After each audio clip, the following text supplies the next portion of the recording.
Hey YouTube guys. So here's Pro.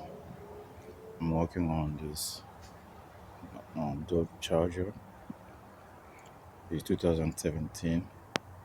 We are doing a transmission work here. I got the transmission removed and it's right there. Need to update this brake thing. And we have the clutch assembly here.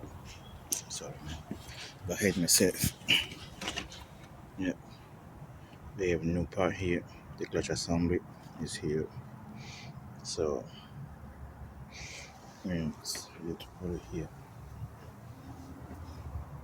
This is the brake pump. It won't work. Yeah. So I'll update you.